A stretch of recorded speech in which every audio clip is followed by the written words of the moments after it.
ഞാൻ സഹകാരിൽ എത്തിപ്പെടുന്നത് വളരെ യാദൃശ്ചികമായിട്ടാണ്. യൂട്യൂബിൽ ശ്യാം സാറിൻ്റെ ഡയറി ടെക്നോളജി ആയിട്ട് ബന്ധപ്പെട്ട ഒരു ക്ലാസ്സാണ് ഞാൻ ആദ്യമായിട്ട് കാണുന്നത്. അത് കണ്ടപ്പോൾ തന്നെ എനിക്ക് സഹകാരിൽ ജോയിൻ ചെയ്യണമെന്ന് തോന്നിയിട്ടുണ്ടായിരുന്നു. സഹകാരിൽ ഡെയിലി റെക്കോർഡ് ക്ലാസ്സും അവസാനമായപ്പോൾ റിവിഷൻ ക്ലാസ്സുകളും നമുക്ക് ടൈം ടേബിൾ ഇൻക്ലൂഡ് ചെയ്തിട്ടുണ്ടായിരുന്നു. അപ്പോൾ നമുക്കൊരു ദിവസം പോലും സ്കിപ്പ് ചെയ്യാനൊരു ഓപ്ഷൻ അവിടെ ഉണ്ടായിരുന്നില്ല. നമുക്ക് ഉഴപ്പാനുള്ള ചെറിയൊരു പഴുതുപോലെ അവർ തന്നില്ല എന്നുള്ളതാണ് അവരുടെ ഏറ്റവും വലിയ വിജയം.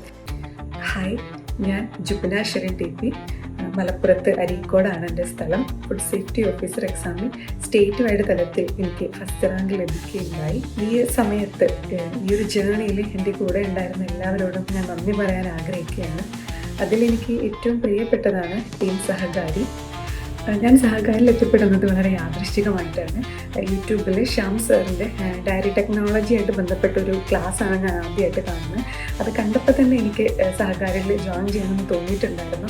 പക്ഷേ ആ സമയത്ത് ഞാൻ വേറെ ഇൻസ്റ്റിറ്റ്യൂട്ടിൽ നിന്ന് കോച്ചിങ് എടുത്തിട്ടുണ്ടായിരുന്നു. അപ്പോൾ സ്വിച്ച് ചെയ്യാനുള്ള ഒരു ബുദ്ധിമുട്ട് കാരണം ഞാൻ ഭയങ്കര കൺഫ്യൂസ്ഡ് ആയിരുന്നു. ആ സമയത്താണ് സഹകാരി സ്കോളർഷിപ്പ് എക്സാം നടത്തുന്ന കാര്യം ശ്യാം സാറ് പറഞ്ഞത്. ഞാൻ എൻ്റെ 100% ഇട്ടിട്ട് ഞാൻ ആ സ്കോളർഷിപ്പ് എക്സാമിന് വേണ്ടിയിട്ട് പ്രിപ്പയർ ചെയ്തിട്ടുണ്ടായിരുന്നു. എന്നിട്ട് സ്കോളർഷിപ്പിൽ സെക്കൻഡ് റാങ്ക് കിട്ടിയിട്ടുണ്ടായിരുന്നു. അതുകൊണ്ട് തന്നെ സഹകാരി ഒരു രൂപ പോലും പേയ്മെൻറ്റ് മേടിക്കാതെയാണ് എനിക്ക് കോച്ചിങ് തന്നിട്ടുണ്ടായിരുന്നത്. സഹകാരിൽ ഡെയിലി റെക്കോർഡ് ക്ലാസ്സും അവസാനമായപ്പോൾ റിവിഷൻ ക്ലാസ്സുകളും നമുക്ക് ടൈം ടേബിൾ ഇൻക്ലൂഡ് ചെയ്തിട്ടുണ്ടായിരുന്നു. അപ്പോൾ നമുക്കൊരു ദിവസം പോലും സ്കിപ്പ് ചെയ്യാനൊരു ഓപ്ഷൻ അവിടെ ഉണ്ടായിരുന്നില്ല. നമുക്ക് ഉഴപ്പാനുള്ള ചെറിയൊരു പഴുതുപോലെ അവർ തന്നില്ല എന്നുള്ളതാണ് അവരുടെ ഏറ്റവും വലിയ വിജയം. കാരണം ഒരു ദിവസത്തെ ക്ലാസ് സ്കിപ്പ് ചെയ്ത് കഴിഞ്ഞാൽ നമുക്കത് കവർ ചെയ്യാൻ വേണ്ടിയിട്ട് നല്ല ടൈം എടുക്കുമായിരുന്നു. അതുകൊണ്ട് തന്നെ എൻ്റെ സ്റ്റഡി പ്ലാൻ സ്ട്രോങ് ആക്കി കറക്റ്റായിട്ടുള്ള ടൈം മാനേജ്മെൻറ്റിലൂടെ മുന്നോട്ട് പോയാൽ മാത്രമേ ഇത് പോസിബിൾ ആവുള്ളൂ എന്നെനിക്ക് മനസ്സിലായിട്ടുണ്ടായിരുന്നു. അതിലൂടെ മുന്നോട്ട് പോയതുകൊണ്ട് തന്നെ അവസാനമായപ്പോഴേക്ക് റിവിഷനും എനിക്ക് അത്യാവശ്യം ടൈം ലഭിച്ചിട്ടുണ്ടായിരുന്നു. സഹകാരിയിൽ അവസാനം പ്രൊവൈഡ് ചെയ്തിട്ടുള്ള മോക്ക് ടെസ്റ്റ് വളരെയധികം ഹെൽപ്ഫുൾ ആയിരുന്നു. എനിക്കത് ഐ കാൺ സ്ട്രെസ് ഇനഫ്.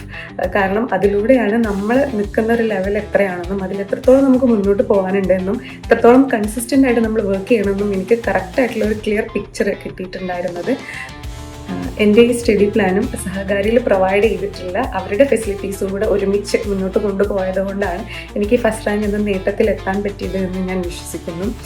അതുകൊണ്ട് തന്നെ ഈ ഒരു നിമിഷത്തിൽ ടീം സഹകാരിയോട് ഞാൻ എൻ്റെ എല്ലാവിധ നന്ദിയും അറിയിക്കുകയാണ്. അതിൽ എസ്പെഷ്യലി ശ്യാം സർ തന്നിട്ടുള്ള മോട്ടിവേഷൻ കൊണ്ടാണ് എത്രയും ദൂരം മുന്നോട്ട് വരാൻ സാധിച്ചത്. ഒരു 10-11 മാസം നീളമുള്ള കാലയളവായതുകൊണ്ട് തന്നെ നമുക്ക് മോട്ടിവേറ്റഡ് ആയിട്ട് ഈ ജേർണിയിൽ തുടരുക എന്നുള്ളത് വളരെ ഡിഫിക്കൽട്ടായിട്ടുള്ളൊരു കാര്യമായിരുന്നു.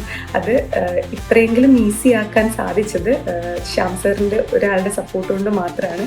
അതുപോലെ തന്നെ ഞങ്ങളുടെ ടീം കോർഡിനേറ്റർ ആയിട്ടുള്ള മിഥുൻ സാറ്, ടീച്ചേഴ്സ്, ബാക്കി റിസർച്ച് ടീം എല്ലാവരോടും ഞാൻ ഈ അവസരത്തിൽ നന്ദി അറിയിക്കുന്നു.